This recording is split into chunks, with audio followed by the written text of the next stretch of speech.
ప్రాంతాల్లో శాంతి భద్రత సమస్యలు ఉత్పన్నమైన కారణంగా అధికారుల యొక్క వైఖరి మీద మీ అభిప్రాయం ఏంటి? ఉదాహరణకు నెల్లూరు తీసుకుందాం. శాంతి భద్రతల సమస్య ఏముంది? తిరుపతిలో శాంతి భద్రతల సమస్య ఎక్కడుంది? చిత్తూరులో ఎక్కడుంది? గుంటూరులో ఎక్కడుంది? శాంతి భద్రతల సమస్య అని మీరు ఎలా చెప్తున్నారు? ఎక్కడైనా శాంతి భద్రతల సమస్య వచ్చింది, ఉత్పన్నమైంది, ఏదన్నా అవాంఛితమైనటువంటి సంఘటనలు జరిగాయని మీరు ఏదన్నా అనుకుంటున్నారా?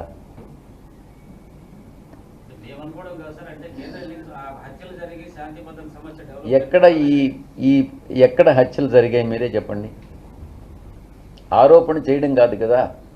విలేకరణ తర్వాత మీరు ప్రశ్నించే ముందు ఆధారాలతో కూడా ప్రశ్నించాలి. ఎక్కడ హత్యలు జరిగాయి? ఎవరు మీరు ఒకసారి ఎవరు అడిగింది? ఎక్కడ జరిగాయి రమేష్ బాబు?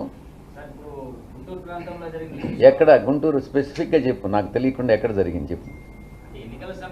నువ్వు రమేష్ బాబు నువ్వు అడిగిన దానికి స్ట్రైట్గా చెప్పమ్మా. నువ్వు ఎక్కడ హత్య జరిగింది? నువ్వు చెప్తున్నావు కదా హత్య జరిగిందనని. ఎవరు హత్య కాబడ్డారు? ఎవరు హత్య చేశారు? ఎక్కడ శాంతి భద్రతలకు భంగం కలిగాయి?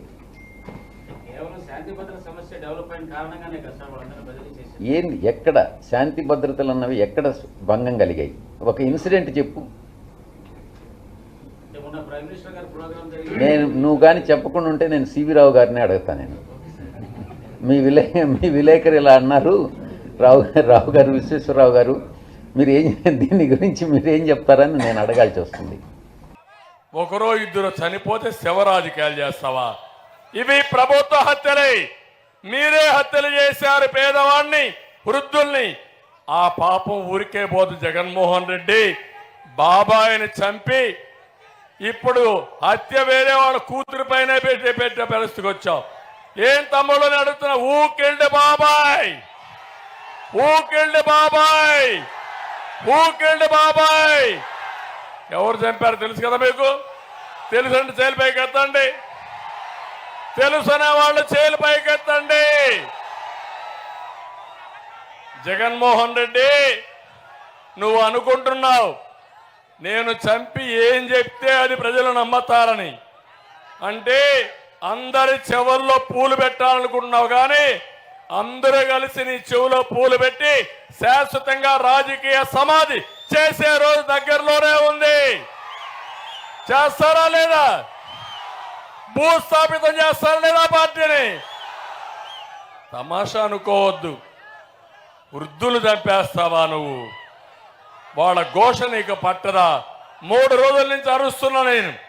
సిఎస్కు ఫోన్ చేశా, ఎలక్షన్ కమిషన్కు ఫోన్ చేశా. ఒకటే చెప్పాను, ఎందుకు వాళ్ళు రమ్మంటున్నారు మీరు? మొదటి తారీఖు ఎందుకు ఇవ్వరు? ఇవ్వండి అని చెప్పి డిమాండ్ చేశా. అధికారులు కూడా డ్రామాలు ఆడుతూ ఇలాంటి తప్పుడు పనులు చేసి శవ రాజకీయాలు చేస్తున్నారు.